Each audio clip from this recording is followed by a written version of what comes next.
Thank you very much, Dr. Bhatia and team, for giving me this opportunity also to talk about options for primary midline ventral hernia repairs. And I bring greetings from Sir Gangaram Hospital and Bhatia Global Hospital. I would always ask my younger colleagues, what is the best time to repair a roof? Whether it is when it is raining or when the sun is shining. And most commonly, the answer is when it is raining, so we'll find out where exactly is the leak. No, at that time, you will not be able to repair the roof. When the sun is shining, then you should find out where the leak is, so that same way, in ventral hernias also, we always tell our patients that elective surgery is always better than in emergency surgery. If you land in emergency, then the chances of doing by laparoscopy or robotic way is definitely reduced. But if you are going in for elective surgery, we can manage with laparoscopy, and the recovery and the patient comfort level is totally different. There are many options for doing primary midline ventral hernia repairs. Does the size matter? Yes, it matters. For example, there are situations in which, for example, hernia is less than 1 centimeter or 1 to 4 centimeter or 4 to 10 centimeter or more than 10 centimeter. Again, why I have taken this also, that less than 1 centimeter, especially in after laparoscopic surgery, if the patient has a recurrent hernia, then it has to be done by the IPOM method. It should not, even if it is less than 1 centimeter, because area is weak, already weak. But if it is a primary less than 1 centimeter, one may think of open suture repair also. But still, we believe that 1 to 10 centimeter should be done by laparoscopic or robotic way. Similarly, 1 to 4 centimeter, if it is an elective repair, then we offer them IPOM, and it has stayed with us from 93 onwards, and we have been doing it. We have been using the best possible meshes, and still the IPOM is there. And if the hernia size is more than 7 centimeter, 10 centimeter, and it is midline, primary ventral hernia, then one has to think whether I will be able to close the defect by sutures or not, IPOM plus or not. If you are able to close it, nothing like it. But most of the times, if it is 7 centimeter, 8 centimeters, you will have so many challenges to close the defect that the chances of placing a larger mesh are definitely higher, one, and some chances of recurrence are also higher. Then one has to think that am I doing the justice by doing IPOM plus, or should I change my technique? And in this, again, minimally invasive, yes, it can be done. As Dr. Pramod Shinde had also shown that if, for example, hernia is even mid-primary, if even midline, even more than 10 centimeters, you will not be able to do the justice by doing IPOM plus. So again, we have to think of other approaches, maybe E-tap RS, maybe E-tap RS star, and so on and so forth. All of us have realized that yes, there are many options of implanting the mesh, whether it is onlay or inlay or pre-peritoneal or but again and again our thoughts are, and the literature has also supported the use of retromuscular placement of the mesh has the least recurrences, least SSI, least SSO, and that is the reason that it is picking up very, very fast. Not that any and every mesh will have the fecal fistula. No, we have been placing the mesh intraperitoneally also, but again one has to be cautious that we are not placing the Crowley mesh now. We are replacing the dual mesh or composite mesh, then only it matters. Does the site matter? Yes, there will be, these are called as boundary hernias. For example, suprapubic hernia. For example, subxiphoid hernia. So one has to think of modifying your technique so that even if, for example, you are going in for surgery, then you should have many options. And options can be, first and most important question which I have made it is IPOM dead? No, it is not dead. Even for 6 centimeters hernia, it is being done. The best possible mesh has to be placed. Only thing is IPOM plus has to be done, not the IPOM only.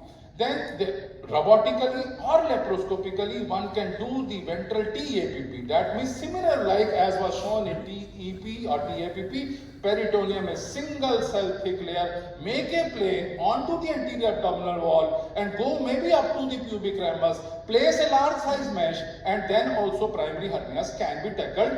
And answer is because the mesh is outside the peritoneal cavity, then the tax may not be required, the pain will not be there, cost will be less than the dual mesh, and these are the advantages of placing in a ventral TAPP. But if you are doing the robotic way, one can do the suturing also, and that also solves the purpose. And for large hernias, even if primary hernias, ETAP RS is an excellent technique which we have realized later on also.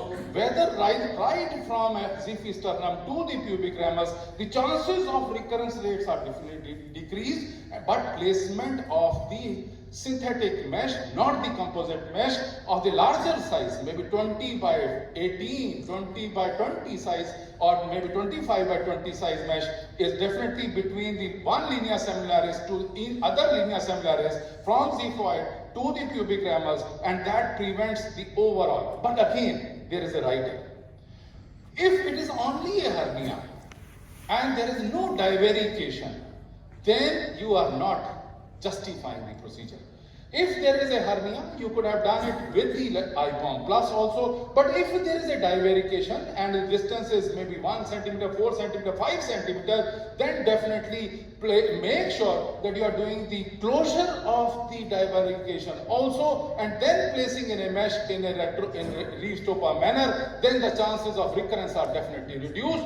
And if we are not able to close the sheath anteriorly, anterior closure is not possible, or even posterior closure is not possible, one has to go in for TAR, and then only it can solve the purpose. And again, there have been TAR by Ashwin also, and this is an excellent retromuscular placement of the mesh and subcutaneous mesh also. But believe me, we do not believe on scola mesh, scola hernia repair, because we have seen the seroma formation, we have seen the necrosis of the skin, we have seen enough of complications of scola down elsewhere. So we do not believe on scola or SCOM, and E-Milos is also a technique.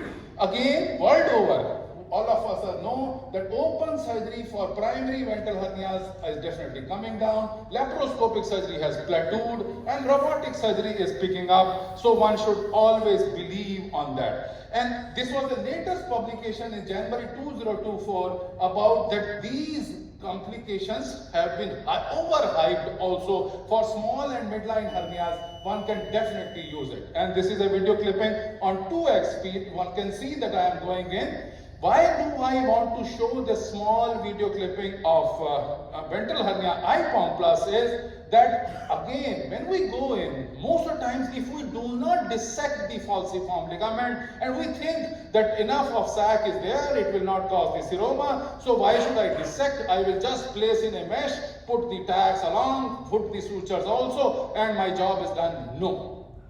Please, always in the back of your mind, one should always think that I may not have another missed hernia. So one should always make sure that we dissect the falciform, lower down, close both the defects with the suture, with the starter fix on a long needle, and then place in a mesh of proceed mesh and fix it nicely so that the patient does not have any regress. This was a small video lesson which I have learned. Can you imagine, this was a hernia which I had done the IPOM 3 years back, and now patient has presented with this. Can you appreciate that? Where I was tying the suture, this suture must have been tightened too tight, and that had led to the necrosis of the muscular layer, and that has led to the recurrence of the hernia. So one should be very, very cautious about it. And this again and again in key message, I would say, don't destroy the abdominal wall to reconstruct it. Most of us as surgeons, we start competing with each other, and then for primary small hernias, we start doing E-type RS. Our thinking is, yes, if there is a hernia, IPOM plus. If there is a hernia plus diastasis, E-type RS. Again and again, diastasis has to be taken care of, then only one will be able to do the justice.